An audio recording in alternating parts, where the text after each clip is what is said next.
大家好，这里是纪实频道。饿死？我不管，你找别人，这里没他的亲人，让他死在日本吧。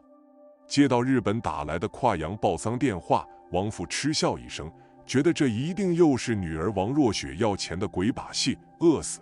他那么精致利己的人，怎么可能饿死？当然，如果真的死了，那也没必要回来了，一切都是他自己的自作自受，死不足惜。很难相信这是一个父亲对亲生女儿的态度。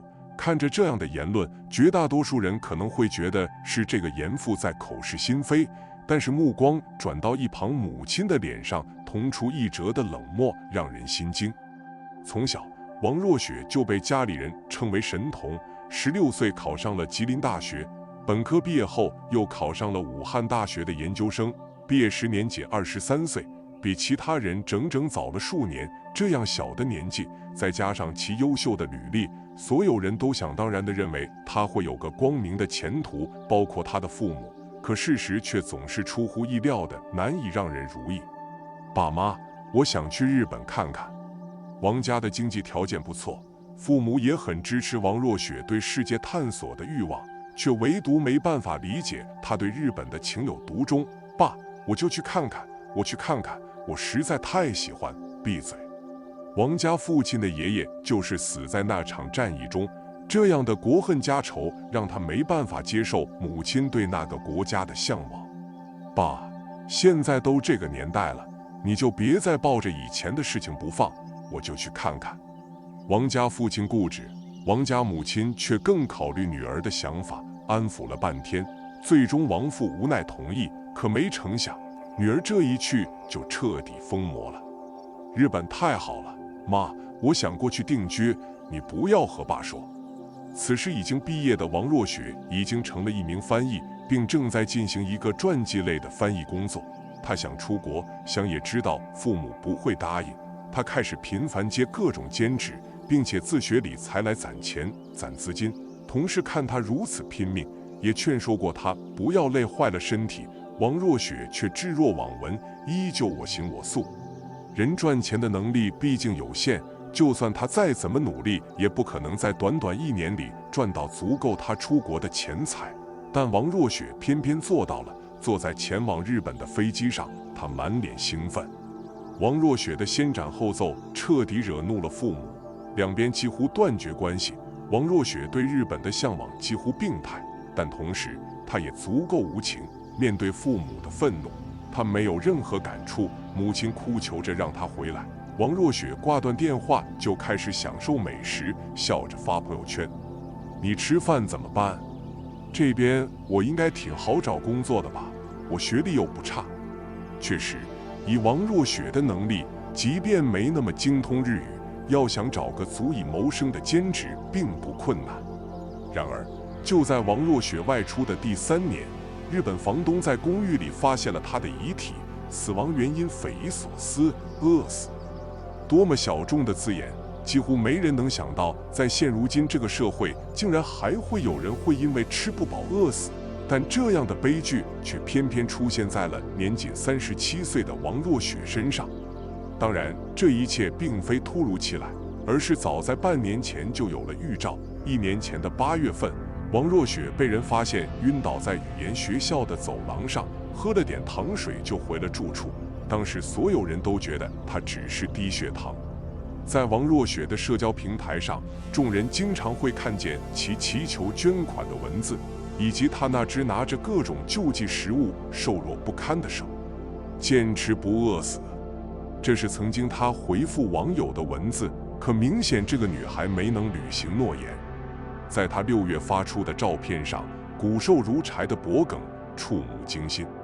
这也让很多网友无法理解，她学历不低，能力也有，长得也不错，甚至在社交平台上还有大批量关注她的粉丝。但凡利用这些好好经营，也不会到饿死的地步。王若雪为什么不采取自救措施？或者说她到底是抱着怎样目的活活饿死的自己？逝者已逝，没法说出自己的想法。日本方面紧急联系到了王家父母，可父母的冷漠也让所有人惊心。那可是你的亲生女儿，你们怎么这么恶毒？无数恶意评论都涌向了王家父母，几乎绝大部分的人都认为，即便王若雪再如何叛逆，作为父母的也不应该见死不救，是父母逼死了他。面对这些流言蜚语，王父没有沉默。面对采访的记者，所有人才发现，这个前不久还神采奕奕的男人，此时头顶已经冒出斑斑白发，眼神里明显带着疲惫。周围群众围在楼下，一声声讨伐震耳欲聋。其中最让人无法忽视的是一个男人怒吼的声音，他看起来那么活泼热情，你们怎么狠心把这么优秀的一个女孩子推下地狱的？男人声音一起，很多人就开始附和，夸赞王若雪的好。王父静静听着，突然猛地发出一声刺耳的笑，哈哈哈哈，优秀，好。你们知道什么？他好在哪里？王父锐利的眼神环顾四周，最后锁定在最先发声的人身上。你们知道什么？你们又知道他到底干了什么？你们什么都不知道，凭什么来指责我们一群应声虫？我们残忍，我们冷漠。好，我就让你们看看冷漠的到底是谁。王家父亲伸手从口袋里掏出一个手机，举高扬了扬，别再人云亦云了，真相就在这里。你们为什么不来看看，看看他到底做了什么？众人的目光看向手机页面，上面的内容让所有人眉头紧皱。一开始讥讽骂王家父亲的人，转瞬间倒头，恶狠狠地盯着手里的王若雪照片，看了北京的 PM2.5 指数，我觉得我在日本吃萝卜也值了。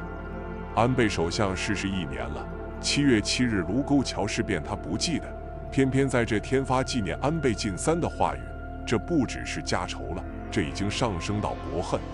甚至在他所谓的遗书上，对父母的评价是恶毒迂腐，让人不禁对这个女人的思想感到心慌慌。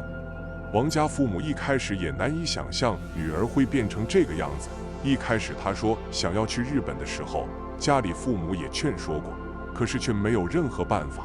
父母还尝试理解他，觉得他迟早会回来，只要不是特别过分的想法，父母对于他的各种也是支持的。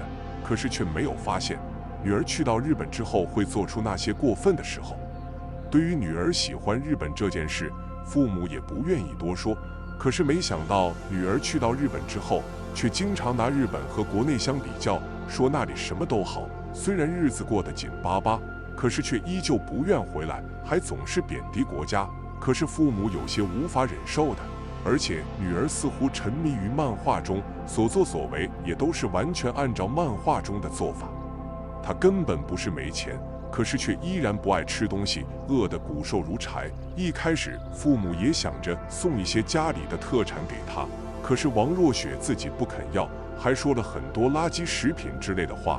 每次和王若雪聊天，父母都能够感觉到王若雪对他们似乎很有意见，还经常说他们迂腐。对于日本的一些行为却十分推崇，这样的王若雪让他们觉得陌生，而之后发生的事情更是让他们觉得意外不已。你以为他还是这样说说而已吗？我妹妹，她亲姑姑出去不到半年，被他骗了20几万，还有其他人也是一样。你说她没钱吃饭，我怎么也不相信钱去哪里了。这些年女儿的所作所为让她一直抬不起头来。从那个时候开始，他就已经下定了决心不要这个女儿。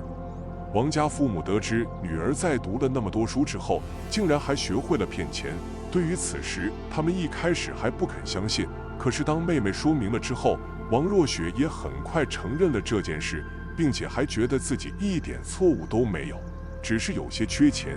父母让她把钱还回去，王若雪也不肯，还说她连饭都吃不起。父母一听就是在撒谎。后来王若雪依然没有改变这个毛病，时常找亲朋好友借钱。王家父母彻底无语了，对于王若雪也更加失望。后来更是知道她改变不了，气愤不已，不再跟女儿有过多来往，对于她的一些事情也不愿意再关心。